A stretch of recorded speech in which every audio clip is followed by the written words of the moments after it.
The phone rang while I was underneath a deck I was rebuilding for a guy who owed me half the bid. My hands were black with creosote, my knees were shot, and I almost let it go to voicemail. Unknown number, Montana area code, but not Billings. I picked up anyway, couldn't tell you why. Mr. Hale, this is Arthur Whidden. I'm an attorney in Polson. I'm calling about your father, Gordon. I sat up so fast I cracked my head on a floor joist. My father, I hadn't dialed that man's number in over a year, maybe longer.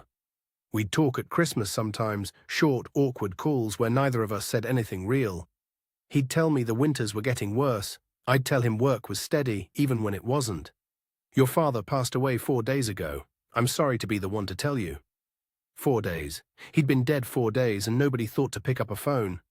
I crawled out from under that deck and just stood there in the homeowner's yard, sawdust stuck to my jeans, the afternoon sun hitting my face like it didn't know the world had just tilted off its axis. Arthur Whidden kept talking, calm, measured, the voice of a man who'd made calls like this before. He said my father had filed a will. He said there was property, a cabin on 200 acres near Flathead Lake, land Gordon had owned outright for over 30 years. He said everything was to be split equally between myself and my sister. My sister. I hadn't heard Margot's name spoken out loud in 6 years. Not since the night she told me I was a selfish piece of garbage in the parking lot of St. Vincent's Hospital. Our mother dying 3 floors above us while we tore into each other about who should have been there sooner, who should have done more, who'd failed her worse. I can still hear the sound her car door made when she slammed it. Not a bang, but a crack. Like something breaking clean. I left her a voicemail 2 weeks later. She never called back. After a while, I stopped expecting her to. The silence just became the thing itself. Not an argument anymore, just a wall with neither of us willing to walk around it. And now her name was sitting right next to my dead father's, typed onto a legal document. Like the last 6 years were nothing but white noise. Mr. Hale, are you still there? You said 200 acres. That's correct. Near Flathead Lake. Yes, sir. The parcel includes direct water access and several outbuildings.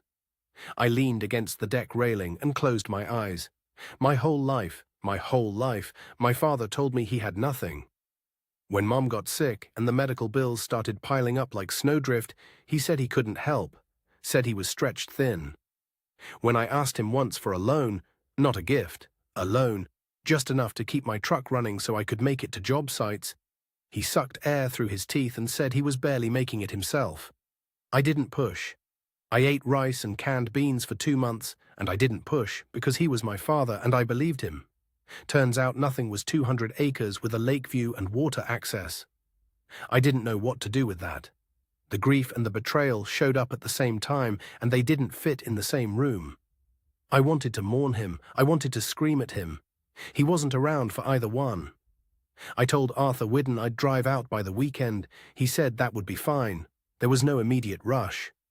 Then he paused, and in that pause I heard something. A hesitation, the careful silence of a man choosing his next words the way you choose your footing on lake ice in March. I should mention, your sister has already been in contact with my office, he said. She had some questions about the property's assessed value, tax history, the specifics of how the equal division would be administered. Another pause. She was quite thorough. I bet she was. I didn't say anything for a long time. Arthur Whidden had the decency not to fill the silence. I found out later that Margot had called his office the day after our father died, 3 full days before anyone reached out to me. She'd asked about the appraisal. She'd asked about comparable sales in the area. She'd asked whether split equally referred to appraised value or physical division of the parcel. She'd requested copies of the property survey and the most recent tax assessment, and she'd asked them by name, like she already knew the documents existed. Now, maybe that's just Margot. She sells real estate for a living. These are the questions she'd ask about any property. Maybe she was grieving in the only way she knew how, turning her sadness into a spreadsheet because sitting still with the pain was something she'd never learned to do. Our mother was the same way. Couldn't cry, but she could organize a closet at midnight. Or maybe it was something else. All I know is this. By the time I was standing in some stranger's backyard, learning my father was gone, Margot already had a folder. She already had a timeline. She already had questions I hadn't even thought to ask. And according to Arthur Whidden's receptionist, she'd mentioned she was planning to drive out to the property before the weekend. She was planning to get there. The drive up took nearly 3 hours. Past Polson, the highway narrowed to 2 lanes. Then the pavement gave out entirely, and it was just gravel and potholes and pine trees so thick they swallowed the sky. My phone lost signal somewhere around mile marker 40. After that, it was just me and the sound of rocks pinging off the undercarriage of my truck. I almost missed the turnoff. A rusted mailbox leaning at an angle, no name on it. Of course not. Gordon wouldn't have wanted anyone knowing he was back here. The road, if you could call it that, wound through another half-mile of timber before the trees opened up, and there it was. A log cabin set against a clearing, Flathead Lake glinting silver through the pines behind it. 200 acres of land my father owned in secret while my mother clipped coupons and I learned how to fix my own shoes. I sat in the truck for a long time. The front door wasn't locked. It swung open with a sound like a slow exhale, and the smell hit me first, wood smoke and dust, and something under it, something like pine resin and old wool. His smell. The smell I'd forgotten I remembered. There was a coffee mug on the counter, still had a brown ring dried inside it. His last cup. I didn't touch it. I started with the bedroom. Clothes in the closet, flannel shirts, work boots with the soles worn smooth. A stack of Field and Stream magazines from the 90s. Nothing valuable, nothing personal. The man lived like he was trying not to leave evidence he'd existed. The roll-top desk was in the corner of the main room, shoved against the wall near the window. Oak, old, the kind of thing you'd see in an antique shop and walk past. I started pulling drawers, looking for documents, insurance papers, the deed, anything the attorney might need. Most of them were empty, pencil stubs, a box of 30 AIJO 6 cartridges, a phone book from 2011, the bottom right drawer stuck. I yanked it harder and it came loose, too light for its size. I turned it over in my hands, and that's when I felt it. The base of the drawer was thicker than it should have been. I pressed the edge and the false bottom popped free. Inside was a leather journal, soft and dark from years of handling, and a piece of paper folded into quarters. I unfolded it. A hand-drawn map of the cabin's floor plan with an X marked beneath the fireplace hearth. My father's handwriting. Block letters, all caps, like he was filling out a form. I opened the journal. The entries were sparse, no dates at first, just lines. Bought 10 eagles from Mercer, paid cash, told no one. I turned pages, the handwriting never changed, never got sloppy, never got emotional. Just Gordon recording transactions like a man keeping a feed log for cattle. 40 coins now, moved all to hearth compartment. Cemented the cap back. Floor looks untouched. More pages, years of pages. Timber sale brought $6,200, kept $1,400 in hand. Bought 8 Krugerrands from dealer in Kalispell. No receipt, no record. The boys at the bank don't need to know what I do with my money. I counted the entries. Decades. He'd been doing this for decades. Odd jobs, timber sales, cash money that went straight into gold and straight into the ground beneath the fireplace I was standing 10 feet from. I set the journal down and walked to the hearth. Got on my knees. The stonework looked solid, ordinary. But when I pressed where the map said to press, I felt the give. A capstone, seated in old morite, shifted under my palm. I pried it loose with a flathead from my truck. Underneath was a steel ammunition box, military surplus, sealed tight. I popped the latches, gold coins, rows of them, nested in cloth, cold and heavy and real. Eagles, Krugerrands, maple leaves, more than I could count at a glance. I just knelt there on my dead father's floor, holding a box of gold that he bought with money my mother never knew existed, and I couldn't breathe. I did the math later, roughly $400,000, give or take, sitting under the floor of a cabin in the woods that nobody knew about. I photographed everything, the journal, every page, the map, the coins in the box, the compartment under the hearth. My hands were shaking so badly, half the pictures came out blurred, and I had to retake them. Then I drove back down the gravel road until I got a signal, pulled over on the shoulder, and called Margot. She picked up on the second ring, like she'd been waiting. I found something, I said. At the cabin, under the fireplace. Silence. Then, what do you mean, under the fireplace? Gold coins, a lot of them. Dad was buying them for years, Margot. There's a journal. He documented everything. I heard her inhale, a shaky, wet sound. When she spoke again, her voice was barely above a whisper. How much? Maybe 400,000. Maybe more. I haven't had them appraised. Another pause. I could hear her breathing. Margot, listen. I know things have been bad between us. I know that. But maybe this could be good for us. Maybe this is the thing that lets us start over. She didn't say anything for a long time. Long enough that I checked to see if the call had dropped. I'll drive up tomorrow morning, she said.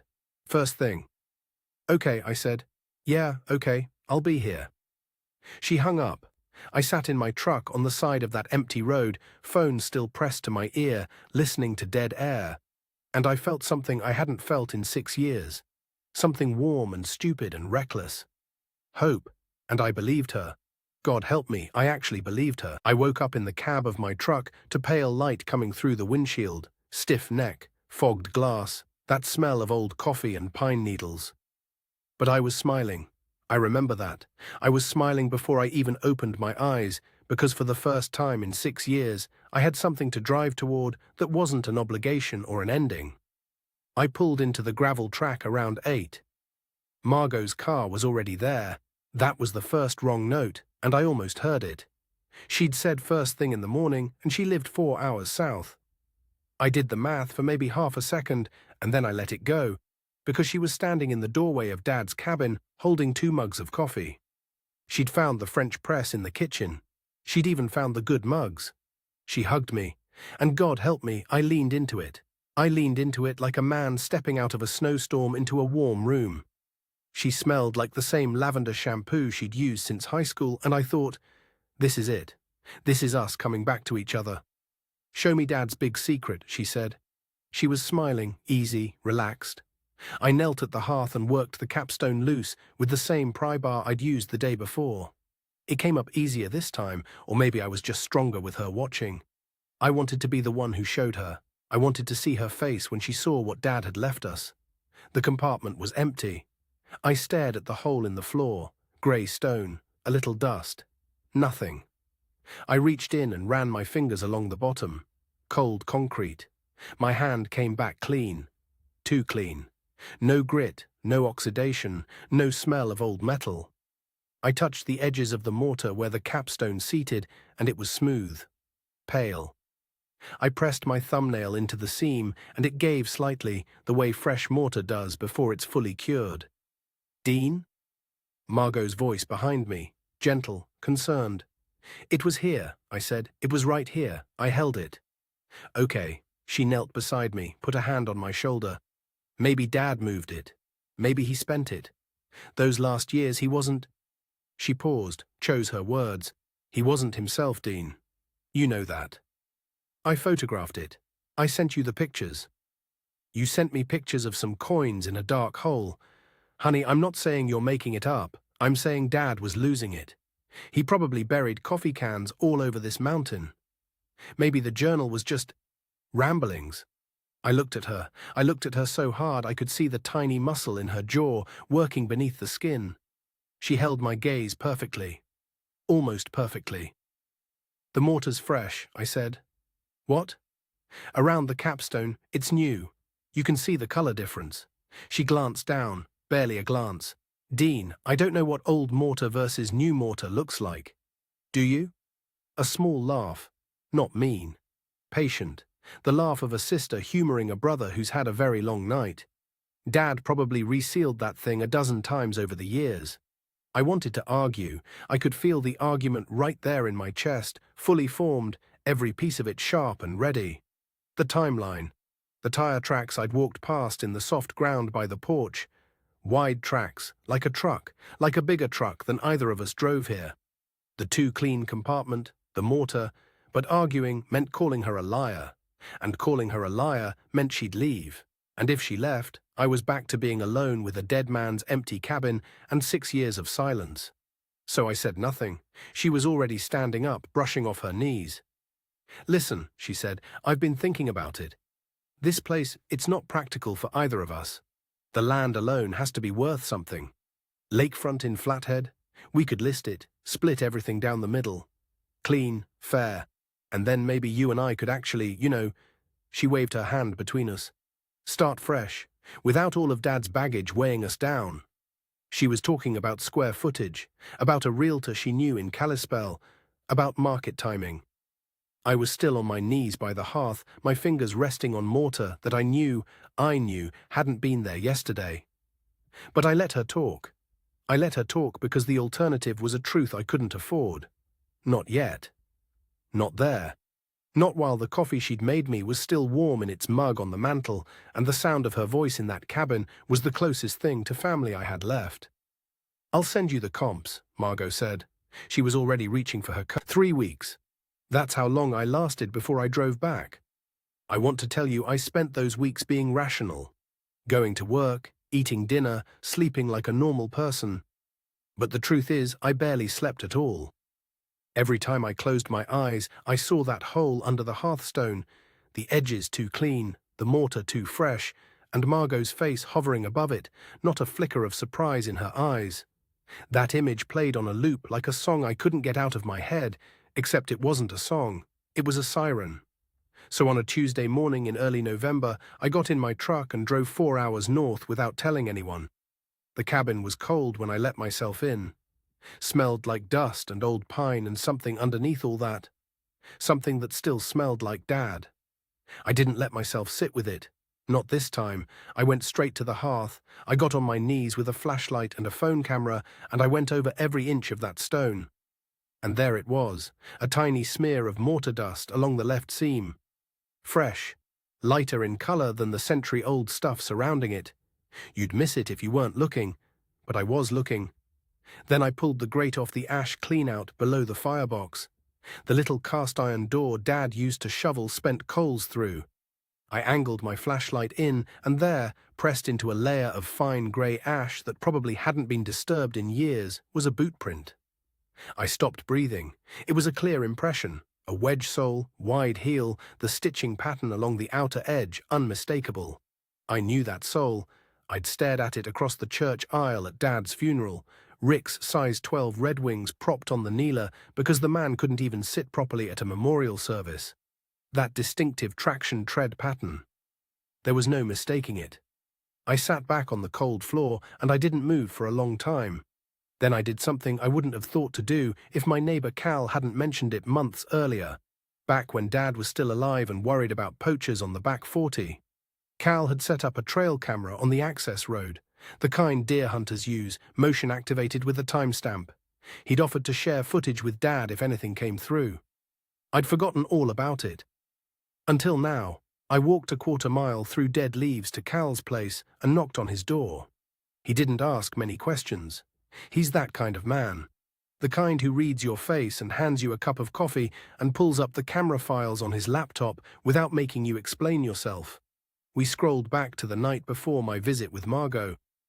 October 14th, and there it was, a pair of headlights crawling up the cabin road, slow, deliberate, the way you drive when you don't want anyone to hear you coming. The timestamp glowed in the corner of the frame, 3:17 a.m. I stared at that green number until my vision blurred. Cal stood behind me, quiet. I think he knew what it meant, or at least knew enough not to say anything. I thanked him, copied the file, and drove back to my truck. I sat there in the driveway with the engine off and the cold seeping through the windshield, and I called every coin dealer within 100 miles of Missoula.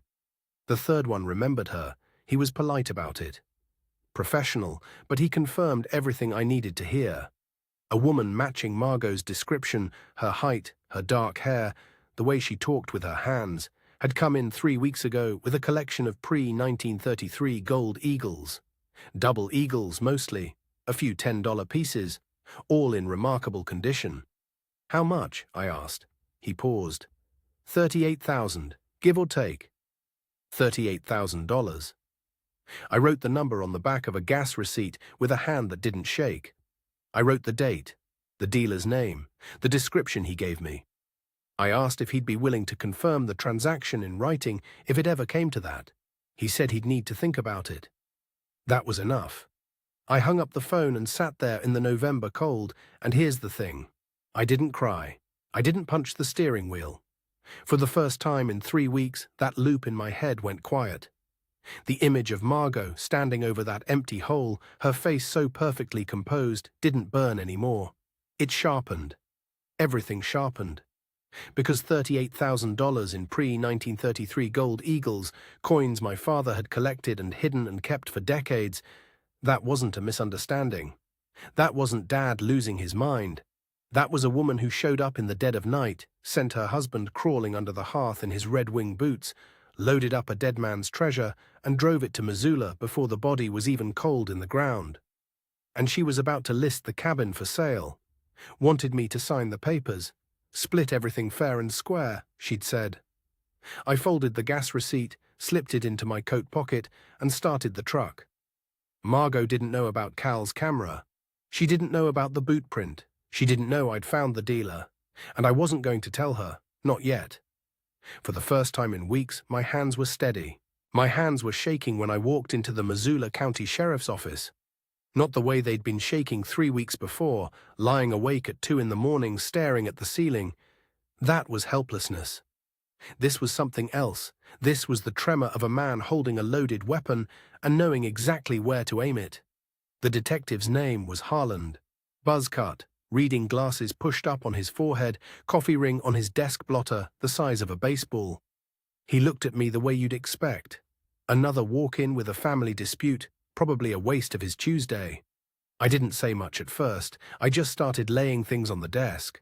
Trail camera footage. Time-stamped. 3:17 in the morning, a vehicle creeping up the cabin road the night before my visit with Margot. He picked it up, looked at it. Boot print photographs, Red Wing Heritage mock toe, size 11. Matched against the ash in the cleanout box. I set down the comparison photo I'd taken of Rick's boots from his own Facebook page. Same sole pattern, same wear mark on the left heel. Harland took off his reading glasses. Then the gold dealer's written statement. A woman matching Margot's description. $38,000 in pre-1933 gold coins. Sold 17 days after our father's funeral. Cash transaction. The dealer remembered her because she'd tried to negotiate and then got angry when he explained the reporting requirements. Harland leaned back in his chair and the springs groaned, and he looked at me for a long time without saying anything. Then he pulled a legal pad out of his drawer and said, "Start from the beginning." So I did. The next morning, I drove to a gas station on Highway 93, about 40 minutes from my apartment. I don't know why I chose that one. Maybe I wanted distance between myself and what I was about to do. I sat in the parking lot with the engine running and called the IRS anonymous tip line from a prepaid phone I'd bought at Walmart. The woman on the other end had a flat, disinterested voice. She asked me to describe the nature of the unreported income. I told her, sale of inherited gold coins, approximately $38,000 in proceeds. No capital gains declared, seller's name Margot Elaine Pressler. I gave the approximate date of the sale, the name of the dealership. I kept my voice even, quiet, like I was reading ingredients off the back of a cereal box. She thanked me and gave me a confirmation number. I wrote it on the back of a gas receipt and sat there for 10 minutes watching semis pull in and out of the pumps. That afternoon, my attorney filed the civil suit. My half of the stolen inheritance plus damages. It was the most sterile document I've ever signed, all numbered paragraphs and legal definitions, but it meant something simple. I was on the record. Everything was on the record now. Margot couldn't make this quiet, couldn't call me up with that voice she uses, the one that sounds like patience but is really just control, and smooth it all into some story where she was the reasonable one and I was being difficult. Those 3 things, the police report, the IRS tip, the civil filing, they landed in her life within the same week, and they pulled threads she didn't even know were loose. The IRS didn't just look at the gold. Of course they didn't. They looked at everything, side deals, unreported commissions from off-book real estate transactions she'd been running for years. The audit opened a door that Margot had apparently been leaning against for a long time. Her broker suspended her real estate license pending the investigation. Just like that.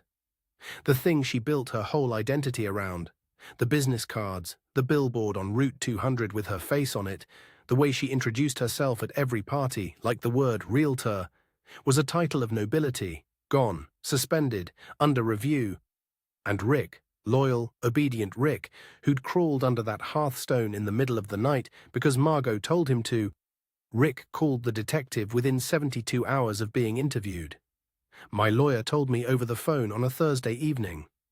Said Rick was cooperating fully, giving dates, details, confirming everything. Trying to cut whatever deal he could. I almost laughed, almost. She picked Rick because he was easy to steer, because he'd do what she said and never push back. And she was right about him. That was the thing. She was exactly right about who he was, and that's precisely why he folded. My lawyer asked if I wanted to know the specifics of Rick's statement. I told him not yet. I wasn't ready to hear my sister's plan laid out in someone else's words. I drove out to the cabin that weekend, didn't go inside, just sat on the porch steps where my father used to sit with his coffee and watched the light come through the pines the way it always does up there.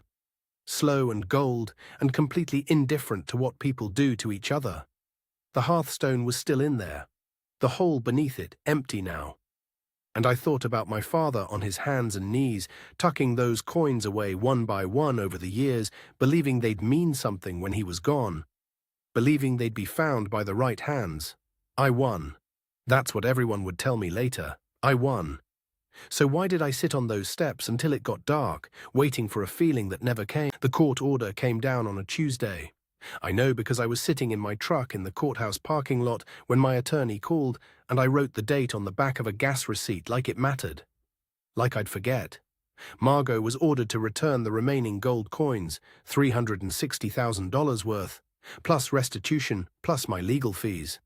The IRS tacked on another $47,000 in penalties for the undeclared gains. Her real estate license wasn't suspended this time. It was revoked, permanently. 30 years she'd built that career, gone in a single ruling. Rick filed for divorce 11 days later. I can't say I was surprised. He'd been cooperating with investigators from the moment they leaned on him. And a man who folds that fast on his partner was never really a partner to begin with. I didn't feel anything about it. I just noted it the way you note a weather change. Clouds moving in, temperature dropping, nothing you caused and nothing you can stop. I got my half. That was the phrase everyone kept using. Dean got his half, like it was a math problem that finally balanced. And I guess on paper it did. First thing I did was drive to the Flathead Valley Volunteer Fire Department, Station 7. Dad served there 30 years, longer than some of those guys had been alive. I walked in during a shift change, and the bay smelled exactly like I remembered from when I was a kid. Diesel and coffee, and that industrial soap they use on the floor. I handed the check to Captain Borkowski. He looked at it, looked at me, and said, "Your old man would have hated this kind of fuss." "Yeah," I said. "That's why I'm giving it to you and not making a speech." He laughed, then he didn't. Then he put his hand on my shoulder and said, "He talked about you, Dean, all the time." And I had to leave before I lost it in front of a room full of firefighters, which is not something my father would have approved of either. I spent the rest of that summer at the cabin, sanded the floors by hand because Dad never trusted power sanders. Rehung the front door that had been sagging since 2019. Replaced the glass in the kitchen window where a branch had cracked it during a storm nobody was around to hear.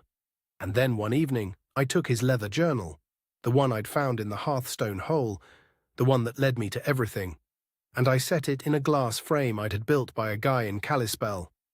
Shadow box, UV protective glass, simple pine border. I hung it above the fireplace, and when I stepped back, I just stood there. His handwriting, right there on the wall. The careful blocky letters, the faded ink. The little sketches he'd made in the margins. A pine cone, a compass rose, a rough map of the lake, all of it preserved now, all of it safe. I pressed my hand flat against the glass and held it there. That was the moment, not the court order, not the check. That.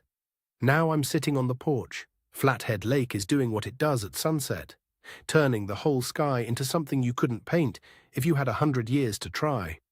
Orange bleeding into purple, bleeding into the dark blue that comes just before the stars. The pines are black silhouettes against it, still as sentinels. Somewhere down the hill, a loon calls out across the water, and nothing answers. I think about Margot. I don't want to, but I do. She's my sister. She's still my sister. And no court order changes the fact that we stood side by side at our father's funeral and neither of us cried, and maybe that was the first sign that we were both broken in ways that had nothing to do with gold coins. The hearthstone is back in place inside, the hole beneath it is empty, the journal is on the wall, the money is where it's supposed to be, and what I keep coming back to, what I think Dad was trying to teach me with all those years of slow work, careful hands, and showing up when it wasn't convenient, is that patience and integrity don't just outlast greed. They outlive it. Greed burns everything it touches and then burns itself. Patience just keeps going. Like the lake, like the pines, like his handwriting on that wall, steady as the day he wrote it. I take a breath. The air smells like pine resin and cold water and wood smoke from the chimney behind me. It's enough, it has to be. And sitting here, watching the last light sink behind the mountains, I think maybe